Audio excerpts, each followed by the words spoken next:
Showbiz fanatics, Alden Richards sabay sumama ang loob dahil sa isang cast na hindi makakasama sa Canada. Ang lahat ng yan, but before that, if you haven't subscribed yet to my YouTube channel, please don't forget to like, share, and subscribe at hit mo na rin ang notification bell for more showbiz updates. Bago tayo magpatuloy sa ating updates for today's video, nais ko po man of course magpasalamat sa lahat ng mga legit viewers, subscribers at ang lahat ng mga legit na nagmamahal at sumusubaybay sa lahat ng ating mga updates.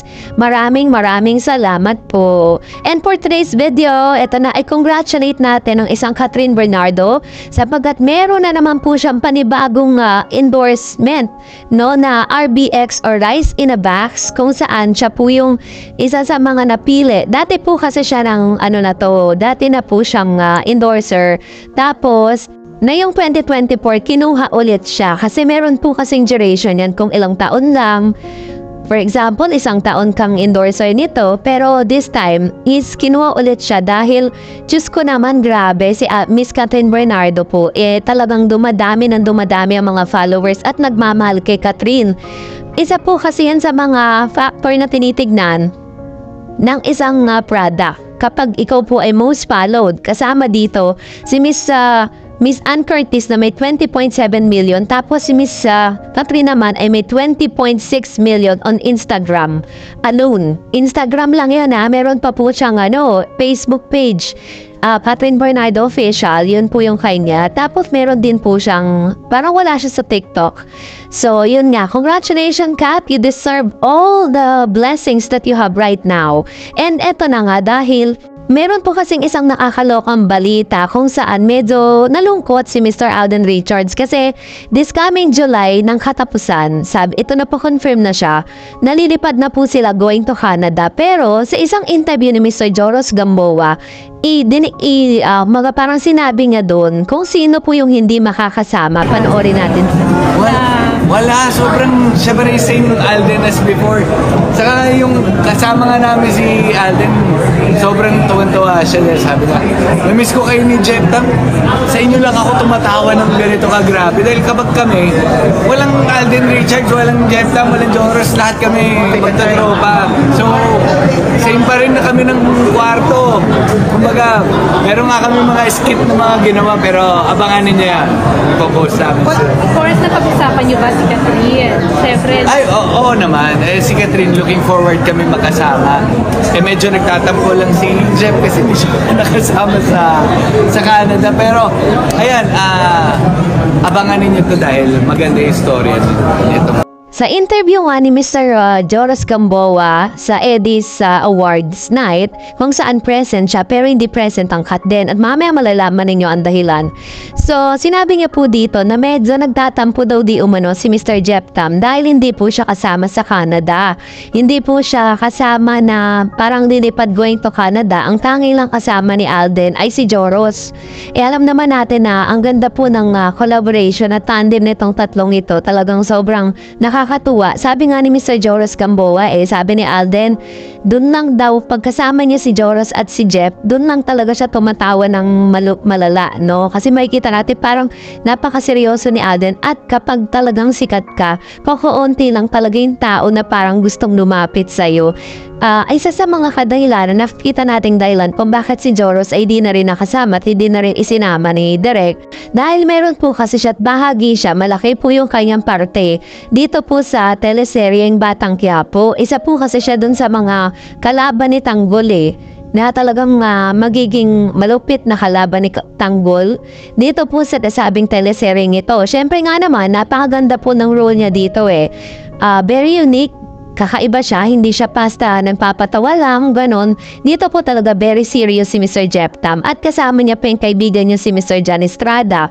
Kaya yun po yung isa rin sa mga malaking dahilan dyan, dahil meron siyang trabahong may iwan. Buti na nga lang, pinayagan po siya ni Mr. Coco Martin na umabsent ng ilang araw matapos silang mag-taping po sa Hong Kong, diba? Natatandaan niyo po yun na nag-Hong Kong po sila, kasama si Jeff Tam, si Joros at si Alden Richards. So medyo sad lang po sa part natin kasi syempre hindi natin sila makikita ang tatlo, pero ang pinakamasaya dyan is yung katotohanan na magkasama si Alden Richards at si Catherine Bernardo na lilipad going to Canada at magkasama sila doon para po tapusin yung pinakaantay nating movie na Hello Love Again. And that's really good news pa din, diba? At dahil dyan narito ang inyong komento, unahin natin ang komento ni Ma'am si Vicky Paradina. Sabi niya, busy pa si Alden July 6, may ganap sa July 7. Kasali si Alden, marathon kay Miss Glenda. July 9, may ganap si Alden. Siya sa Sky ba to? Sky High Festival Santa Rosa, Laguna. July 10 to July 13 events sa Ayala Mall, yung pulang araw. Sabi naman po ni Miss Avelina, yes, Sikhayan Festival na naman. Nakikita ko na naman si Kabayan, gwapong Alden, nakasakay lang sa float si Alden habang ginaganap ang street dancing. Then, diretso Santa Rosa Sport Complex for dance competition. Grabe, ang daming ganap ni Alden, ano? At talagang ang gagaling ng mga viewers natin dahil talagang kuhang-kuha po nila. At tamang-tama yung kanilang mga kinokomento na mga schedule nitong si Mr. Alden Richards. Grabe. Thank you, Ma'am Shibiki. Sabi ni Mr. Renato Sayan, kasi natanong ko po sa last vlog natin kung paano sila pagpupunta sila ng Canada. So sometimes one stop over and sometimes two stop over from Pinas to Hong Kong to Vancouver or Pinas, Singapore, Toronto, then Calgary. Darang nga, diba, parang mag-stop over tapos pupunta sa isang lugar para po makapunta na naman another land, diba? Sabi naman ni Ma'am si Elena Galgo, that's true, sinabi na yon, Kat, kaya huwag kayo masyadong magtiwala. Sa palagay ko, hindi maging blockbuster ang movie nila kasi si Alden pagod na yon, hindi gaya ng HLG. Talagang isang buwan sila sa Hong Kong. Good luck na lang. Ayan, good luck din po, Ma'am si Elena. Sana hindi magkatotoo yung sinabi mo. Kasi dinami-dami po ng mga followers at supporters si Catherine Bernardo. Napaka-imposible na hindi po yan maging blockbuster. Tapos pinagsama pa si Alden Richards. Dahil ako po, 100% susuportahan ko yung movie ni Alden at ni Catherine Bernardo bilang pasasalamat na din sa kanila.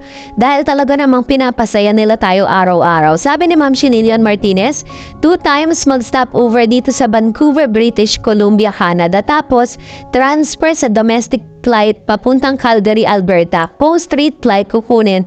Philippine Airlines, 2 flights lang. See you, Kat, in Canada. Ang galing naman ni Ma'am Lilian Martinez. And pangarap ko din makapunta dyan sa Canada. Sabi nila parang ang totoo ba, Ma'am Lilian, na medyo mataas daw ang standard of living dyan sa Canada, kaya parang medyo mahirap din.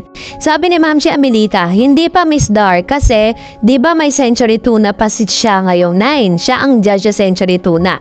Sabi naman ni Ma'am Elena, kaya nga, Kat, mag-ingat ka. Ngayong mahirap maulit-ulit. And sabi pa ng isa, wow naman, Catherine. Congratulations sa lahat ng blessing ni God sa'yo kasi mabait ka at mapagmahal sa lahat ng tao, lalo na po sa God. Congratulations, Catherine, and good luck. Sabi ni Amalia Munar. Ayan, thank you po sa inyong mga komento, ha. At pagmamahal na ipinapakita nyo para kay Catherine at Alden Richards. And sabi ni Miss Virgie Pamposa, yes, Lancome. Yes, ang sarap ng bangoy ang Lancome. Yan ang perfume ko dito sa Macau. It's worth $499 MOP patakas. And sabi ni Mami Anastasio, congrats Catherine, God bless you. Thank you po sa inyong mga komento, and that's it for today. For more videos and updates, please don't forget to like and subscribe, and please don't forget to follow my Facebook page, Dar Eds TV. God bless everyone.